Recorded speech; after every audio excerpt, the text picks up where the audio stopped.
They called her a monster, but the humans saw what no one else could. The prisoner's choice. The crimson dust of Kepler 442b swirled around Lieutenant Thane Blackwood's boots as he surveyed the smoldering remains of the Zephyrian outpost. The battle had been swift but brutal, leaving the crystalline structures cracked and bleeding strange luminescent fluid into the alien soil. His squad moved through the wreckage with practiced efficiency, their plasma rifles sweeping corners, where enemies might still lurk. Thane pressed a finger to his earpiece as static crackled through the comm. "Sector 7 clear, sir. Moving to the inner sanctum."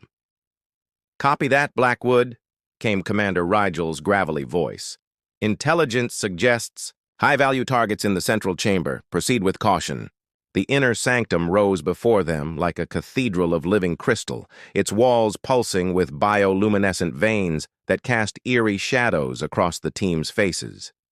Corporal Nash, a stocky man with nervous eyes, glanced at Thane uncertainly. "Sir, something feels off about this place. The readings are strange."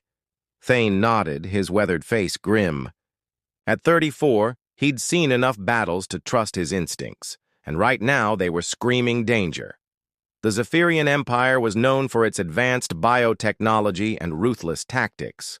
An outpost this isolated wouldn't be left undefended, without good reason. They breached the central chamber to find it eerily quiet. Curved walls stretched toward a vaulted ceiling that seemed to breathe with organic rhythm, but it was the figure in the center that made every soldier freeze. She hung suspended in a web of crystalline threads, her form both beautiful and terrifying. Her skin appeared to be carved from black obsidian, shot through with veins of silver. That pulsed like a heartbeat. 6 arms moved in slow, hypnotic patterns, each ending in clawed hands that could tear through steel. Her face was elongated, almost serpentine, with massive eyes that reflected light like mirrors. Most disturbing of all were the tendrils that writhed from her scalp instead of hair, each one tipped with a glowing sensor. "Sweet mother of," Nash whispered, his rifle trembling in his grip. The creature's mirror-like eyes fixed on Thane, and suddenly his mind exploded with alien thoughts. Images flooded his consciousness, vast cities of living crystal, star maps of impossible complexity, and emotions so foreign they made his head spin. But beneath the overwhelming otherness, he sensed something unexpected: loneliness, resignation, and a deep, aching sadness. "She's telepathic," Thane gasped, staggering backward. "I can feel her in my head." "I am Vexara of the Third Spire," came a voice that seemed to emanate from everywhere and nowhere. "Princess of the Zephyrian Empire, your crude weapons cannot harm me, yet I do not resist. Why?" The question hung in the air like a challenge. Thane's finger hovered over his rifle's trigger, but something stayed his hand. In those alien thoughts, he'd glimpsed not a monster, but a being capable of complex emotions and reasoning. "Because you're not fighting back," he said aloud, causing his squad to stare at him in bewilderment. "Curious. Your species typically shoots first and never bothers with questions." Commander Rigel's voice crackled through the comm again. "Blackwood, what's your status? We're reading multiple life signs in your vicinity." "We've found her, sir. The princess. She's secured." Within minutes, the chamber filled with soldiers and technicians. Specialized containment units were brought in, designed to hold even the most dangerous alien specimens. As they worked to extract Vexara from her crystalline web, Thane found himself studying her more closely. Despite her fearsome appearance, her movements were graceful, almost elegant. When the containment field activated around her, she didn't struggle or rage as most prisoners would. Instead, she simply watched with those disturbing mirror eyes, as if cataloging everything for future reference. The journey back to the command ship was tense. Vexara remained in her containment cell, silent and motionless, while soldiers whispered nervously in the corridors. Some claimed she was reading their minds, others that she was planning an escape. Thane knew better. He could still sense the faint echo of her thoughts, tinged with curiosity about her captors. 3 days later, they arrived at Firebase Omega, humanity's primary military installation in the Kepler system. The base buzzed with excitement over their unprecedented capture. A living member of Zephyrian royalty was intelligence gold, potentially worth more than a dozen successful raids. Commander Rigel assembled the strike team in the briefing room, his scarred face unusually animated. "Outstanding work, people. This capture could change the course of the war." He gestured to a holographic display showing various alien artifacts and technologies. As per tradition, each team member gets to claim one item from the spoils. Consider it a bonus for exceptional service. The display showed an impressive array.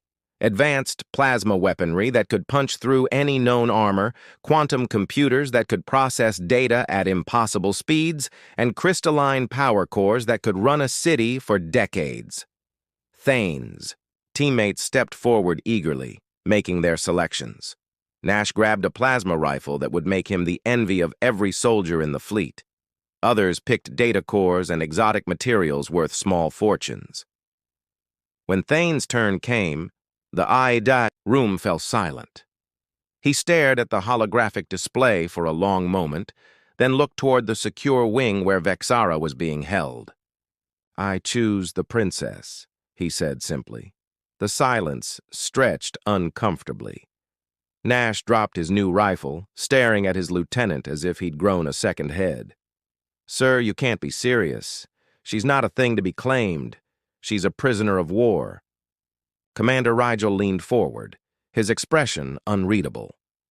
"Blackwood, I need to know you're thinking clearly. That creature is dangerous beyond measure. The xenobiologist can barely get near her without their equipment going haywire." "She's not a creature," Thane replied, surprised by the firmness in his own voice. "She's a person, an intelligent being who happens to look different from us." "Different?" Corporal Nash laughed harshly. "Sir, she's got 6 arms and a face like a nightmare. Half the crew won't even walk past her holding cell." Thane turned to face his squad, seeing the mixture of confusion and concern in their eyes. These were good soldiers who'd followed him through countless battles, trusting his judgment, even when orders seemed impossible. Now they were looking at him like he'd lost his mind. "You felt what I felt in that chamber," he said quietly. "The loneliness, the intelligence. She could have killed us all in seconds, but she chose not to. Doesn't that tell us something about her character?" "It tells us she's probably planning something worse," Nash muttered. Commander Rigel stood, his decision made. "Very well, Blackwood. She's your responsibility. But understand, you're accountable for her actions. Any security breaches, any incidents, they fall on your head." As the meeting dispersed, Thane made his way to the secure wing. The corridor leading to Vexara's cell was dimly lit, filled with the hum of containment field generators. 2 guards flanked the entrance, their faces pale and uncomfortable. "How is she?" Thane asked. "Quiet, sir. Too quiet. The techs say her brain activity is off the charts, but she hasn't moved in hours." Thane approached the observation window and peered inside. Vexara sat in the center of the cell, her 6 arms folded in complex patterns around her body. Her tendrils moved slowly, creating intricate shapes in the air. Despite the containment field's energy barrier, he could sense her awareness of his presence. "Why?" her voice whispered through his mind. "Because everyone deserves a chance to be understood," he said aloud, knowing she would hear both his words and the conviction behind them. For the first time since her capture, Vexara moved. She turned her mirror-like eyes toward the window, and Thane felt a wave of something he couldn't quite identify. Surprise, perhaps, or the faintest spark of hope. "Your species continues to puzzle me, Lieutenant Blackwood. Perhaps that is not entirely unfortunate." As Thane walked away from the cell, He wondered what he'd gotten himself into. The weight of responsibility settled on his shoulders like a heavy cloak, but beneath it was something else: anticipation. Whatever Vexara truly was, whatever secrets she carried, he intended to find out. The real test would come when she began to trust him enough to reveal her true nature. The transformation's truth, the laboratory hummed with the quiet efficiency of advanced xenobiology equipment as Dr. Elena Vasquez adjusted the quantum scanner's settings for the third time that morning. Through the reinforced observation window, she watched Vexara with a mixture of scientific fascination and barely concealed unease. The Zephyrian princess had been under study for 2 weeks now, and every day brought new mysteries. "Remarkable," Dr. Vasquez muttered, reviewing the latest neural activity readings. "Her brain patterns are unlike anything in our databases. It's as if she's processing information on multiple dimensional planes simultaneously." Lieutenant Thane. Blackwood entered the lab carrying 2 cups of synthetic coffee. He'd made it a habit to check on Vexara's condition every morning, much to the bewilderment of the research staff. "Any changes today, Doc?" Actually, yes. Dr. Vasquez accepted the coffee gratefully, her dark eyes bright with curiosity. "Her cellular structure has been fluctuating for the past 72 hours. At first I thought it might be stress-related, but the patterns are too organized, too intentional."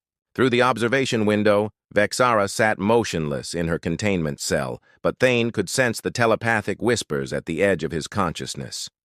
Over the past weeks, their mental connection had grown stronger, allowing brief exchanges of thought and emotion. "Something is coming."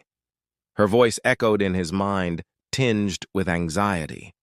"I can feel it building within me, like a storm gathering strength." "What kind of something?" Thane subvocalized, knowing she would catch his thoughts. "Change. Transformation. My people call it the veil shedding, a metamorphosis that reveals our true form. I had hoped it would not happen here, among strangers who already fear me." Dr. Vasquez noticed Thane's distant expression. "Lieutenant, you're doing that thing again? The telepathic communication?" "She says she's undergoing some kind of transformation. Something called veil shedding." The scientist's eyebrows shot up. "That could explain the cellular fluctuations. I need to run more comprehensive scans immediately." Before she could reach for her equipment, alarms began blaring throughout the facility. Red emergency lights bathed the corridor in crimson as General Morrison's voice boomed over the intercom. "All personnel to emergency stations. We have unidentified vessels approaching the system." Thane's blood chilled. Through the observation window, he saw Vexara's mirror-like eyes widen with recognition and something that looked like dread. "They have come for me," she whispered into his mind. "The Zephyrian High Council has sent an envoy." This complicates everything. Within hours, Firebase Omega bustled with unprecedented activity. The approaching ships had identified themselves as a diplomatic convoy from the Zephyrian Empire, requesting immediate audience with their captured princess. General Morrison, a grizzled veteran with steel-gray hair and calculating eyes, convened an emergency meeting with his senior staff. "Gentlemen, ladies," the general began, his voice carrying the weight of command, "we find ourselves in uncharted territory. The Zephyrians are requesting the return of their princess under diplomatic immunity protocols. However, our intelligence value in this situation is incalculable." Commander Rigel shifted uncomfortably in his seat. "Sir, refusing a diplomatic request could escalate tensions significantly. We're already stretched thin across 3 star systems." "On the other hand," Dr. Vasquez interjected, "Princess Vexara appears to be undergoing a biological transformation that could provide crucial insights into Zephyrian physiology. The scientific implications alone—" "Are we seriously discussing keeping a sentient being as a test subject?" Thane interrupted, earning sharp looks from around the table. "She's a person, not a specimen." General Morrison's gaze fixed on Thane. with laser intensity. "Lieutenant, your attachment to the prisoner has been noted. I need to know you can maintain objectivity." "My objectivity isn't compromised, sir, but my humanity isn't either." The tension in the room was palpable when a new voice cut through the debate. Perhaps the princess herself should have a say in the matter. Everyone turned to see a figure standing in the doorway, tall, elegant, with the same obsidian skin and mirror-like eyes as Vex-Ara, but somehow more refined, more diplomatic. This newcomer wore flowing robes that seemed to shift and change color in the light, and bore intricate silver tattoos that marked him as high-ranking nobility. "I am Ambassador Kethran of the Second Spire," he announced, his voice melodious despite the alien cadence. "I have come to escort Princess Vex-Ara home." General Morrison stood slowly, his hand instinctively moving toward his sidearm. "Ambassador, this is a restricted military facility. How did you—" "Your security systems are adequate for human intruders," Kethran replied with what might have been amusement. "Less so for beings who can phase partially out of your dimensional plane. I mean no harm. I simply wish to speak with my cousin." The word cousin hit Thane like a physical blow. Through his mental link with Vex-Ara, he felt a complex surge of emotions, relief, apprehension, and something that felt almost like shame. "He will try to convince me to return," Vex-Ara's thoughts whispered. "But I am no longer who I was when I left our realm." The veil shedding changes more than just physical form. It changes the soul. Dr. Vasquez stepped forward, her scientific curiosity overriding diplomatic protocol. "Ambassador, could you explain this veil-shedding process? We've been monitoring significant biological changes in the princess." Kethran's mirror eyes shifted to study the scientist with interest. "Fascinating. You've observed the preliminary stages?"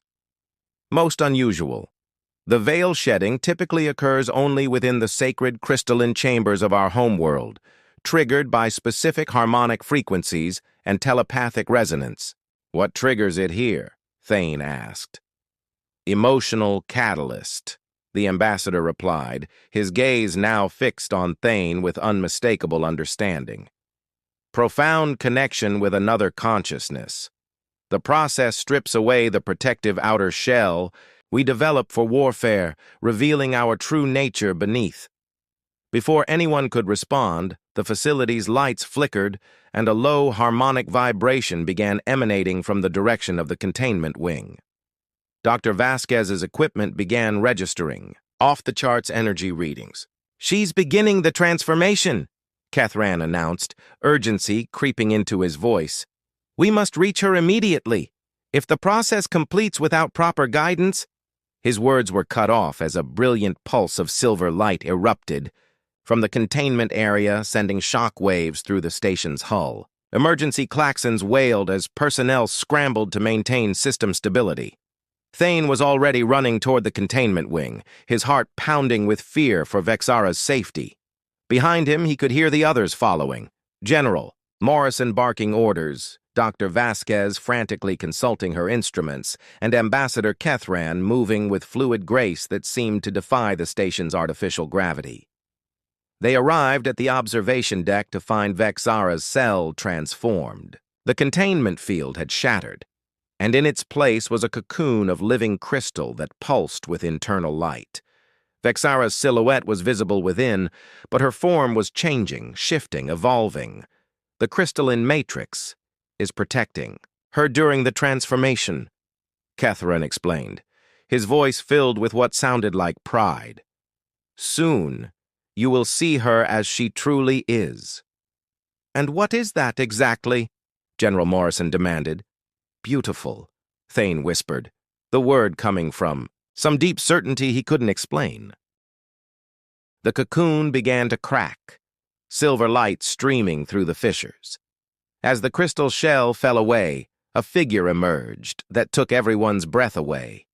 Vexara's obsidian skin had transformed into something that seemed carved from starlight itself, translucent and luminous with veins of pure energy running beneath the surface. Her 6 arms had become 4, more gracefully proportioned, and her serpentine features had softened into something hauntingly beautiful. Most striking of all, her mirror eyes now held depths of color that shifted like aurora borealis. But it was the aura of power surrounding her that made everyone step back. She radiated an energy that spoke of vast intelligence, ancient wisdom, and capabilities that dwarfed human understanding. "I am sorry you had to see me as I was before," her voice whispered through all their minds simultaneously. "That form was necessary for survival in our wars, but it was not me." "Magnificent," Dr. Vasquez breathed. "The transformation isn't just physical. It's dimensional. She's existing partially in hyperspace now." Ambassador Kethron bowed deeply. "Princess Vexara, the Council awaits your return. Your true form has been revealed. It is time to claim your destiny." But Vexara's luminous gaze fixed on Thane, and he felt the full weight of her transformed consciousness touch his mind. The connection was overwhelming, like trying to hold the ocean in a teacup. But within that vastness, he found something achingly familiar. The loneliness was still there, deeper now, but coupled with a profound gratitude. "You saw me when I could not see myself," she communicated. "You chose to trust when trust seemed impossible. How can I leave behind the one being who looked beyond the veil of fear?" General Morrison cleared his throat, breaking the spell. "Princess, you're free to leave with your ambassador. But I hope you understand the significance of what's happened here. This could be the beginning of real peace between our peoples." Vexara turned her attention to the general, and Thane felt her consciousness expand to encompass tactical assessments, political calculations, and strategic possibilities at a speed that made his head spin. "Peace," she said aloud, her voice, now carrying harmonics that resonated in the chest, "requires more than the absence of war. It requires understanding, trust, the willingness to see beyond surface appearances to the truth beneath." She looked between Thane and Ambassador Kethron, her transformed features showing an expression of profound conflict. "I am no longer the princess who left our realm in armor and anger. Nor am I fully human despite the connections I've formed here. I am something new, a bridge between worlds, perhaps, or simply a question that both our peoples must answer." Ambassador Kethron stepped forward, concern evident in his posture. "Cousin, the Council expects your return. Your transformation marks you as one destined to lead our people into a new age." "And if I choose a different path?" Vexara asked. "If I decide that my destiny lies not in ruling from crystal spires, but in fostering understanding between species that have forgotten how to see each other as anything but enemies?" The question hung in the air, charged with possibility and danger. Thane felt the weight of the moment, not just for Vexara, but for the future of human-Zephyrian relations. In her transformed state, she possessed the power to end the war, or escalate it beyond imagination. The choice was hers alone. "What do you think I should do?" Her voice whispered privately in his mind. Thane looked into her aurora-colored eyes and gave the only answer his heart would allow. "Follow your truth, whatever that may be. I'll support your choice." For the first time since her transformation, Vexara smiled, and the expression was radiant enough to light the entire observation deck.